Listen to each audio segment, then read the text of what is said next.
There's a company in London, not the fake one in Ontario, shout out Not Just Bikes, called Whittington Investments Limited, which owns a whole whack of real estate, a big chunk of the British food supply, and a tiny little company called George Weston Limited.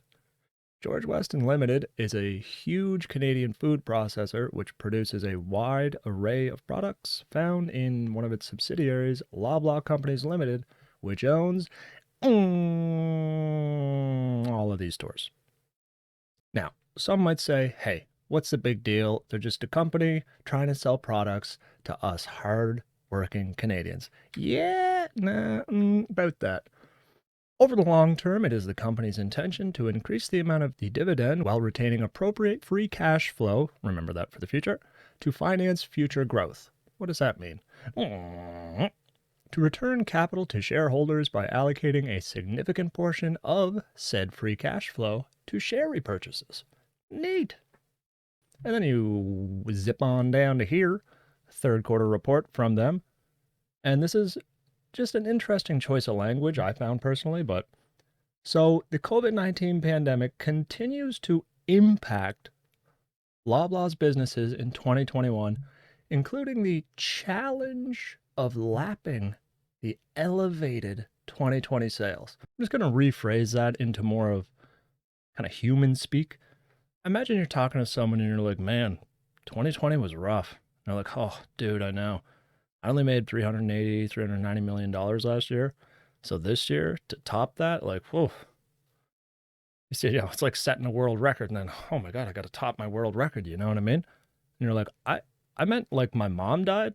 But sure, yeah, I guess we all have quote unquote challenges. We've all been quote unquote impacted by COVID. And then one last tidbit here is I just found this kind of a cool thing to expect from a grocery company is its retail segment business to grow earnings faster than sales. So someone there is like, you know what'd be dope, man? I'm like, what's that? What if we didn't provide any more products or services or value of any kind and then just charged a whole bunch more money? And they're like, God damn it, you're a genius. This is why we make $431 fucking million a year. Now, when it comes to worker relations with Loblaws, though, that's not looking so good either. Nearly a year since the top grocery chain canceled their $2 per hour pandemic bonus for frontline staff in stores. Remember the people we used to call essential workers? Funny choice of words, again.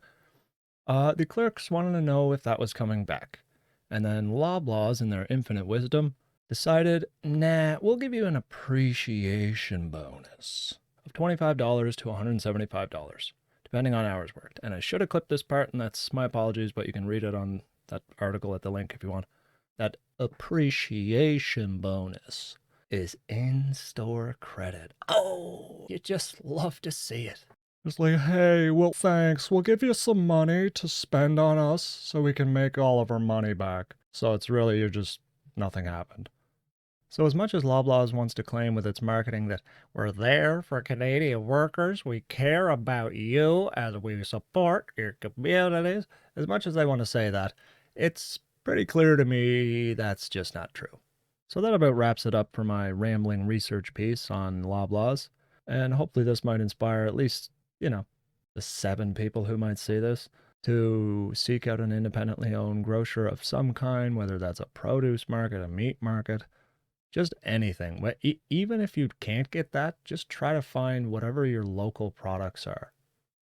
Like products that are basically within a supply chain, either in your country at the very least, but preferably in your state or your province or whatever the equivalent is of the country that you live in.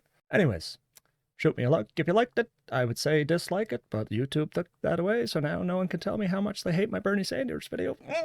Leave a comment if you have something to add, or shoot me a sub if you're looking to hear some East Coast dude ramble on about the faults in Canadian society.